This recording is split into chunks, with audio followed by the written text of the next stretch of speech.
धन्यवाद डॉक्टर सीमा सिंह जी, संयोजक मिशन शक्ति। मंच पर उपस्थित हमारी विभिन्न समितियों की संयोजकगण, डॉक्टर सारिका जी, कल्पना जी, डॉक्टर एसपी सिंह जी, यहाँ उपस्थित हमारे सभी प्रिय छात्र और छात्राओं,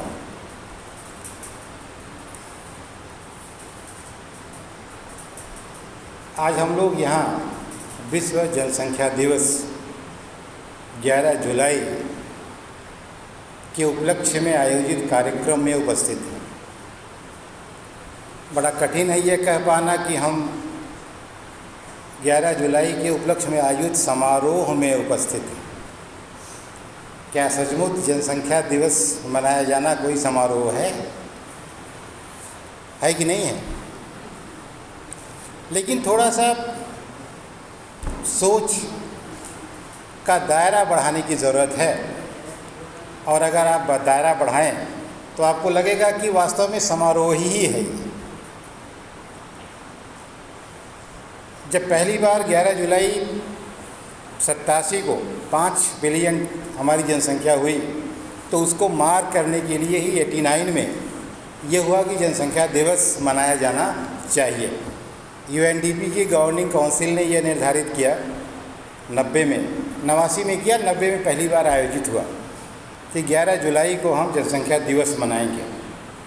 पहली बार जब कोई समस्या शुरू होती है तो निश्चित रूप से जो डायरेक्ट प्रॉब्लम दिखती है हम उसी को फोकस करते हैं। 5 बिलियन हम हो गए तो हमको लगा बाप रे, तो बहुत ज़्यादा जनसंख्या हो गई, तो इसको तुरंत रोकना चाहिए। तो शुरू तो कोई काम इसी से होता है कि पहले इसको रोक दिया जाए, लेकिन बाद में धीरे धीरे आप देखते हैं कि कोई भी शब्द जब पैदा होता है तो पहले होता है कंट्रोल किया जाए। फिर थोड़ा जब आपका पढ़ाई लिखाई बढ़ता है, थोड़ा आपकी सोच बढ़ती है, तो कहते हैं कि आप इसको कंट्रोल मत करिए, रेगुलेट करिए। क्या करिए? रेगुलेट करिए। थोड़ा और पढ़ लिख लेते हैं, समझदार तो कहते हैं कि इसका मैनेजमेंट करिए, न रेगुलेट करिए न इसको कंट्रोल करिए। क्योंकि जब आप कंट्रोल करते हैं, रेगुलेट करते हैं, तो निगेटिव एटीट्यूड आपका डेवलप करता है। किसी से कहिए कि इस कमरे में जाना मत, पक्का जाएगा। और उसका तरीका यह है कि आप बता दीजिए कि इस कमरे में तुम जा सकते हो, लेकिन उचित होगा कि मत जाओ, तब वो नहीं जाएगा। बात वही रहती है, बहुत ज़्यादा अंतर नहीं पड़ता है। तो शुरू में तो जो जनसंख्या को लेकर के मुद्दे बने, उसमें यह था कि फैमिली प्लानिंग सबसे इम्पॉर्टेंट हुई। 74 से लेकर के 84 के बीच में जितनी पॉपुलेशन की कॉन्फ्रेंसेज हुई, वो आप बुखारेस्ट से लेकर के मैक्सिको तक देखें, तो इसी पर सहमति नहीं बन पाई कि क्या फैमिली प्लानिंग को सरकारी तरीके से अनिवार्य कर दिया जाए कि न किया जाए। लेकिन उस समय की फैमिली प्लानिंग में सिर्फ एक ही मुद्दा था कि जनसंख्या रोकी जाए, बच्चे ना पैदा किए जाएँ। तो एक तरह से कंट्रोल वाली बात थी ना, आपकी इच्छा के विरुद्ध कोई चीज़ कहने वाली बात थी। लेकिन बड़ी मुश्किल से 10 साल के बाद जाकर के ये सहमति बनी कि नहीं, फैमिली प्लानिंग पर अंतर्राष्ट्रीय स्तर पर सहमति होनी चाहिए और सरकार के प्रयास से इसे लागू किया जाना चाहिए। लेकिन धीरे धीरे जब सोच बदलती है, परिस्थितियाँ बदलती हैं, तो जनसंख्या तो आज की स्थिति यह है कि 7 अरब लगभग 80 करोड़, लगभग 8 अरब के आसपास आप होने जा रहे हैं। तो जनसंख्या तो बेहिसाब बढ़ गई। अब इस जनसंख्या की प्रॉब्लम ये हो गई है कि जो सामान्य बातें हैं, जैसे पर्यावरण का खराब होना है, प्रति व्यक्ति आर्थिक स्थिति का खराब होना है, गरीबी का जनरेशन टू जनरेशन ट्रांसफ़र होना है, ये तो बड़ी सामान्य सी बात हो गई। लेकिन इसी से जुड़ी जो कॉन्शसनेस की समस्याएं हैं, दूसरी जो पॉपुलेशन इश्यूज़ हैं, जैसे हम सेलिब्रेट क्यों करते हैं, हम पॉपुलेशन से रिलेटेड जितने इश्यूज़ हैं उनके प्रति अवेयरनेस क्रिएट करने के लिए। वो इश्यूज़ फिज़िकल भी हैं, वो सेंटिमेंटल भी हैं, वो है मेंटल भी हैं, बहुत तरह के इश्यूज़ हैं। तो जैसे अभी मैडम ने बताया कि जो थीम है, हर बार हम एक थीम तय करते हैं जिस पर हम फोकस करते हैं कि साल भर हम इसी पर काम करेंगे और इन इश्यूज़ को एड्रेस करेंगे। जैसे इस बार की थीम आपने देखा, तो इस बार की थीम में अगर आप देखें ध्यान से तो आपकी रेजिलियंस और वल्नरेबिलिटी पर फोकस है। रेजिलियंस का शब्द वास्तव में कोविड की वजह से पैदा हुआ। जैसे आपने देखा कि कोविड में आप खूब ध्यान से देखें, अपने गांव को, अपने घर को देखें, तो कोविड में जो लोग धूप में काम कर रहे थे, जो मजदूर क्लास के लोग थे, जो बहुत शारीरिक मेहनत करते थे, ऐसे लोगों को कोविड का प्रभाव कम हुआ। और हुआ भी तो अस्पताल नहीं गए, घर में ही काढ़ा वाढ़ा तुलसी उलसी पी करके ठीक हो गए। लेकिन जिनकी लाइफ स्टाइल बहुत सोफिस्टिकेटेड थी, जो एसी में रहते थे, जिनका उठना बैठना खाना पीना आरओ का पानी पीना बहुत साफ सुथरा था, बहुत ही हाइजीन पर ध्यान देना, इनकी इम्यूनिटी बहुत कमज़ोर थी। इनमें जिसको कोविड हुआ वो या तो अस्पताल तक अनिवार्य रूप से गया या तो मर गया।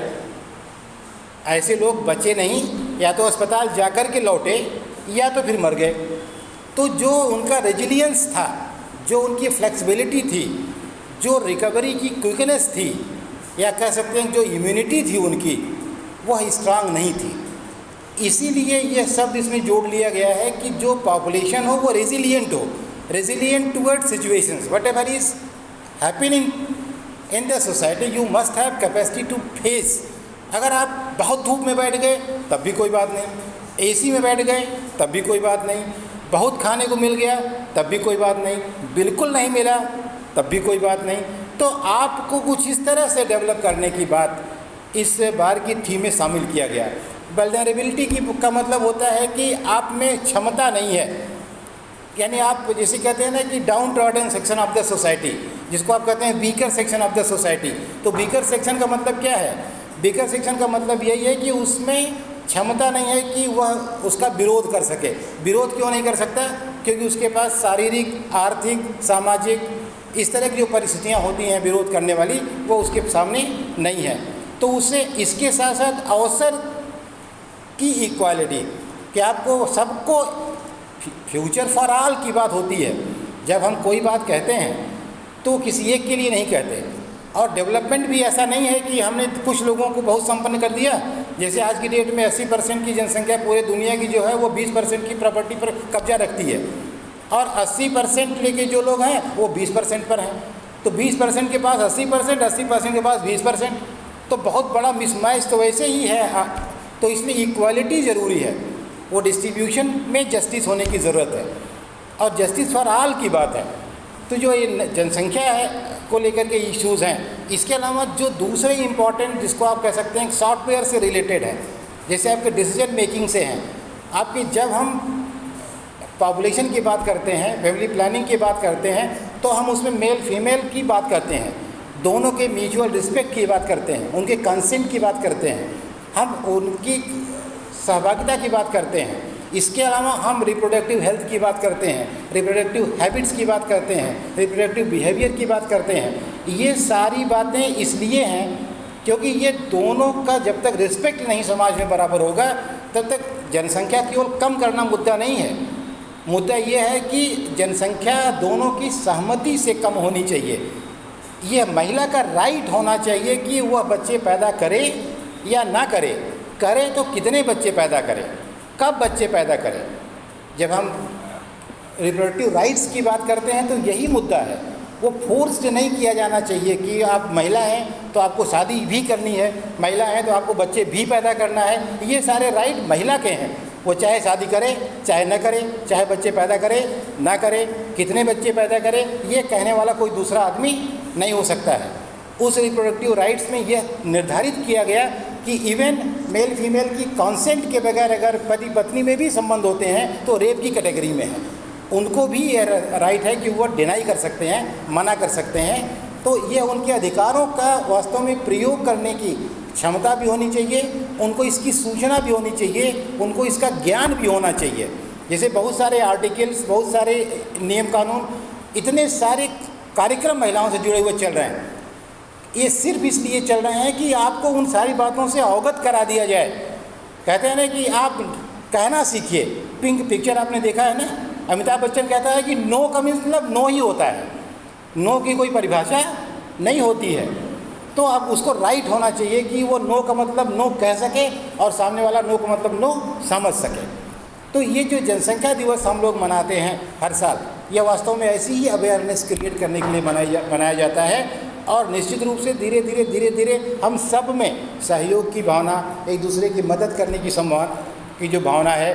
और ये भी आप जानते हैं कि सोसाइटी को अगर आपको स्ट्रांग, सोसाइटी को अगर आपको प्रॉस्पेरस, सोसाइटी को अगर आपको कल्चर्ड, नैतिक बनाना है तो दोनों के सहयोग से बनेगा, केवल अकेले एक के सहयोग से नहीं बन सकता है। तो एक तरह से mutual consent, mutual help, mutual responsibility, ये सारी चीज़ें या इस भाव को डेवलप करने के लिए इस साल की जो थीम है वो इसी पर फोकस्ड है। तो अभी बहुत सारे आपके बीच बैठे हुए हैं वक्तागण हैं, ये सब आपको बहुत सारी बातें बताएंगे। मेरा सिर्फ एक निवेदन है, और मैं बार बार कहीं भी बोलता हूँ, एक लाइन ज़रूर कहता हूँ कि कुछ भी पढ़ने लिखने की ज़रूरत नहीं है, कुछ भी जानने की ज़रूरत नहीं है।